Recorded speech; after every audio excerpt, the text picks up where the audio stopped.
লা হাওলা ওয়ালা কুওয়াতা ইল্লা বিল্লাহ, যার অর্থ আল্লাহর সাহায্য ছাড়া কারো কোনো উপায় এবং শক্তি নেই। প্রিয় দর্শক, আজকে আমি আপনাদের সামনে এই আয়াতের ফজিলত সম্পর্কে আলোচনা করব।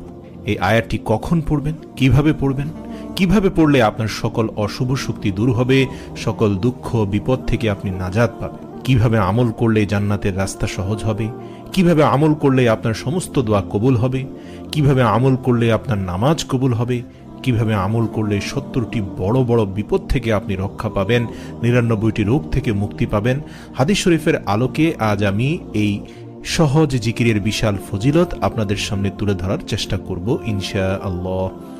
1 নম্বর হচ্ছে দারিদ্রতা দূর হবে এই জিকির দ্বারা। হযরত ইবনে আব্বাস রাদিয়াল্লাহু তাআলা আনহু বলেন, নবী করিম সাল্লাল্লাহু আলাইহি সাল্লাম ইরশাদ করেন, যাকে দুঃখ চিন্তা ঘিরে আছে তার উচিত বেশি বেশি লা হাওলা ওয়ালা কুওয়াতা ইল্লা বিল্লাহ পড়া। অন্য এক হাদিসে আবু হুরায়রা রাদিয়াল্লাহু তাআলা আনহু হতে বর্ণিত, তিনি বলেন, একবার রাসূল সাল্লাল্লাহু আলাইহি সাল্লাম বললেন, লা হাওলা ওয়ালা কুওয়াতা ইল্লা বিল্লাহ, বেশি বেশি পড়তে থাকো, কেননা এই বাক্যটি জান্নাতের গুপ্তধন সমূহের, গুপ্ত ভান্ডার সমূহের একটি গুপ্ত ভান্ডার।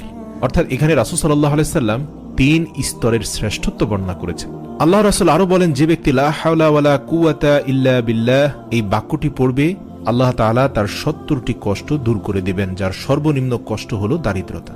অপর এক হাদিসে আছে, লা হাওলা ওয়ালা কুওয়াতা ইল্লা বিল্লাহ জান্নাতের দরজা সমূহ থেকে একটি দরজা। হাদিস শরীফে আরো আছে, লা হাওলা ওয়ালা কুওয়াতা ইল্লা বিল্লাহ পাঠ করলে প্রতিবার পাঠ করার সাথে সাথে আল্লাহ তাআলা ওই বান্দার জন্য একজন করে ফেরেশতা নাজিল করবেন, আর সেই ফেরেশতা ওই বান্দার সমস্ত রোগসমূহ দূর করে দেন আল্লাহ তাআলার হুকুমে। হুজুর সাল্লাল্লাহু আলাইহি সাল্লাম আরো ইরশাদ করেন, যে ব্যক্তি 10 বার বিসমিল্লাহি ওয়ালা হাওলা ওয়ালা কুওয়াতা ইল্লা বিল্লাহিল আলিয়্যিল আযীম পড়বে, আল্লাহ তাআলা তাকে এমন ভাবে পূত পবিত্র করে দেন যেন আজ সে মায়ের পেট থেকে জন্ম লাভ করেছে।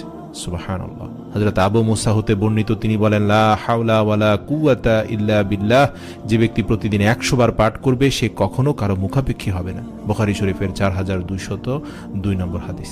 এছাড়াও রাসূল সাল্লাল্লাহু আলাইহি সাল্লাম বলেন, জান্নাতের ভান্ডারসমূহের মধ্যে একটি ভান্ডার হলো লা হাওলা ওয়ালা কুওয়াতা ইল্লা বিল্লাহ। ওনার আরেকটি হাদিসে এসেছে, হাজিম ইবনে হারমালা রাদিয়াল্লাহু তাআলা আনহু থেকে বর্ণিত, তিনি বলেন, আমি নবী করিম সাল্লাল্লাহু আলাইহি ওয়াসাল্লাম